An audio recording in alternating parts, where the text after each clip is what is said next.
نظم لاری شعر نمبر 4۔ جب چڑھ گئی ہر ایک سواری پر سواری، اس وقت دھماکے سے روانہ ہوئی لاری۔ یہاں پر شاعر نے لاری کے چلنے کا حال بیان کیا ہے کہ جب ڈرائیور نے گاڑی کا انجن سٹارٹ کیا تو اس میں سے زوردار آواز نکلی۔ وجہ یہ تھی کہ انجن پرانا اور خراب تھا اور لاری میں ضرورت سے زیادہ مسافر بھی سوار تھے۔ ان کے وزن کی وجہ سے بھی لاری کو چلنے میں دقت کا سامنا کرنا پڑا۔ نمبر 5۔ اللہ رے لاری کی وہ اٹھلاتی ہوئی چال، میکے سے دلہن چلی جانب سسرال۔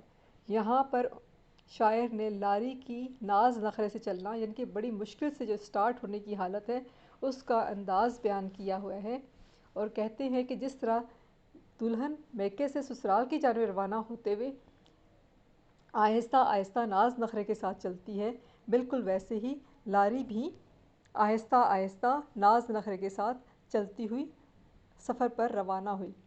گویا وہ رو رہی تھی، وہ اپنے آگے بڑھنے پر رو رہی تھی۔ لاری بہت پرانی ہے، اس لیے اس کو چلنے میں مشکل پیش آ رہی ہے، اس کو چلانا مشکل ہے، لیکن بہرحال وہ آوازیں نکالتے ہوئے اور آہستہ آہستہ آگے چلنا شروع ہو گئی ہیں۔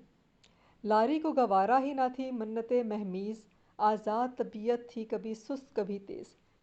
یعنی لاری کو تیز چلنا پسند ہی نہیں تھا، یا اس کو یہ پسند ہی نہیں تھا کہ وہ کسی کے قابو میں آ جائے، اسی لیے اس کی رفتار خود بخود کبھی تیز ہوتی تھی کبھی آہستہ ہوتی تھی۔ یعنی اس کی رفتار پر بھی ڈرائیور کا بس نہیں تھا، وہ ڈرائیور کے اختیار میں نہیں تھی، چونکہ پرانی تھی۔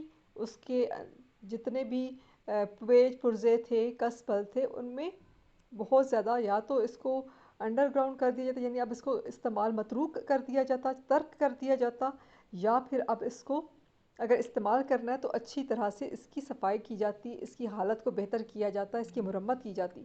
لیکن مالکان کیا کرتے ہیں جی، وہ صرف پیسے کے لالچ میں مسافروں کے جانوں کے ساتھ کھیل رہے ہیں، اور اس میں ان کا ساتھ حکومتی اہلکار بھی دے رہے ہیں، حکومت بھی دے رہی ہے، کیونکہ سب کی غفلت اور لاپرواہی کی وجہ سے ہی ایسی گاڑیاں سڑکوں پر دوڑ رہی ہیں اور عوام ان میں سفر کرنے پر مجبور ہیں۔